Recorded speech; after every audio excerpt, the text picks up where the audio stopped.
A horrific story out of Philadelphia involving 45-year-old Ramon Aguirre Ochoa, an illegal immigrant from Honduras. He was deported from the U.S. back in 2009, but he came back. And after facing local criminal charges in 2014 over another incident, ICE made a detainer request with Philadelphia officials to take him into custody and deport him yet again.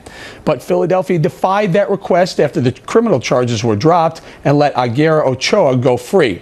In a sickening development, he was arrested again late last month, accused of raping a 13-year-old or under child. Joining us now with reaction, Pennsylvania Senator Pat Toomey, who's helped lead the charge against ending sanctuary city policies. Thank you for joining us, Senator. Now, for a long time, you know, Bill O'Reilly has been pushing the Kate Steinle story, pushing the Kate's Law, which I think you were involved with as well. Tell us what is the latest. This is a sanctuary city bill in addition to the Kate's Law legislation. You know, Eric, you really need both. You really need both because Kate's Law makes all the sense in the world. It says after you've come here repeatedly, illegally, you've been deported, and in addition you've committed violent crimes, then you're going to be subject to a stiff statutory minimum.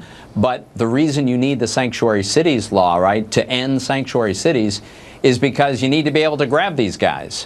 What happened in Philadelphia, this appalling disaster, this monster raped a child, and he never should have been here. And the folks at ICE didn't want him here. They had asked the police department of Philadelphia to hold this guy until they could send an agent to pick him up and deport him. The city of the police department, their hands were tied by a very bad policy that forbids them from cooperating with federal immigration officials. It's terrible, and it's a security risk for all of us. I think that's an important distinction to highlight, the fact that the local police, the law enforcement agencies want to turn these bad guys over to ICE, but they're told not to because of the politics. Absolutely, Eric. I don't know a single police officer who supports these sanctuary city policies.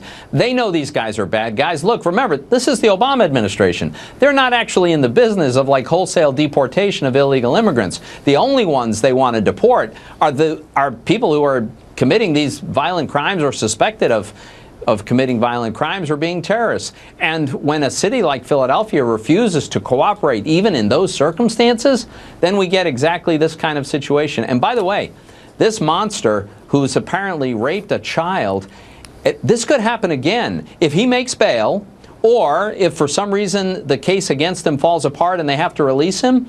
According to the current policy in Philadelphia, they will not inform ICE. They will just release this guy onto the streets of Philadelphia. This is terrible. Yeah. We've got to end this. You mentioned something right there that I didn't even think of and didn't realize. Now, is there a distinction for terror as well? If these guys are suspected of terror, at that point, can they be turned over to the feds?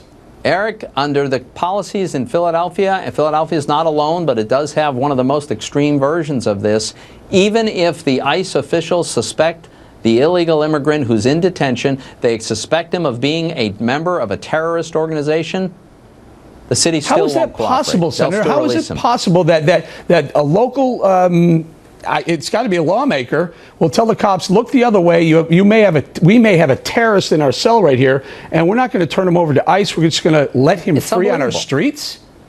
It's unbelievable, but that is the city government's policy. It's by executive order of the mayor. The previous mayor, by the way, there's bipartisan opposition to this. The previous mayor, Michael Nutter, rescinded this policy, put an end to it. The new mayor then restated it. The former mayor and governor, Ed Rendell, opposes this policy. The Obama administration even opposes it. But there are communities across America, and sadly including Philadelphia, that nevertheless refuse to cooperate. Senator, this doesn't, your legislation doesn't get through the Senate. Why?